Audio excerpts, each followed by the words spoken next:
Zee 24 तास एक पाऊल पुढे।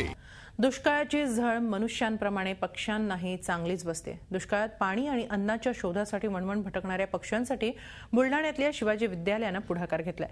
या शाळेच्या विद्यार्थ्यांनी पक्ष्यांसाठी अन्न, पाणी आणि निवाऱ्याची सोय केली आहे। शिवाजी विद्यालयाने राबवलेल्या या अनोख्या उपक्रमामुळे पक्ष्यांच्या जीवनात गारवा निर्माण झालाय।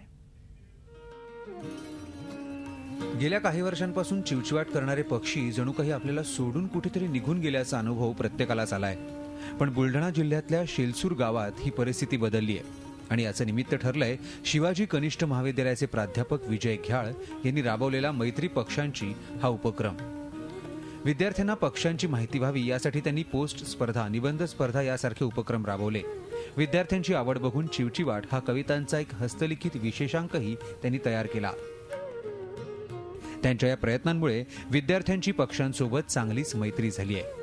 पक्षी इथे येऊन थांबतायत, पाणी पिऊन उडून जात आहेत, त्यांच्यासाठी काहीतरी विश्रांतीसाठी घरटे असले पाहिजे म्हणून पक्षी विश्रामगृह, पक्ष्यांचे घरटे अशा प्रकारे वेगवेगळ्या प्रकारे पक्ष्यांसाठी निवास या झाडांवरच इथं शालेय परिसरात असावा या भूमिकेतून मुलांनी काही घरटीही तयार केलेली आहेत।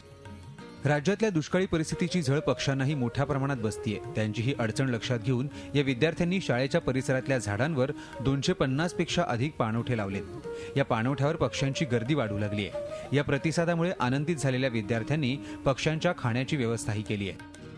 पक्ष्यांना उन्हात पाण्यासाठी भटकंती करावी लागते, त्यामुळे आम्ही झाडावर पानवाटे लटकवले आणि त्यांना आम्ही दररोज पाणी टाकत असतो व त्यांच्यासाठी घरटे सुद्धा तयार केले। आणि या पक्षी अभियानामधून आम्हाला आमची पक्ष्यांची मैत्री सुद्धा झालेली आहे। शिवाजी महाविद्यालयाने राबवलेल्या या अनोख्या उपक्रमामुळे पक्ष्यांच्या जीवनात चांगलाच गारवा निर्माण झालाय। झी 24 ताससाठी संतोष लोखंडे, बुलढाणा। झी 24 तास एक पाऊल पुढे।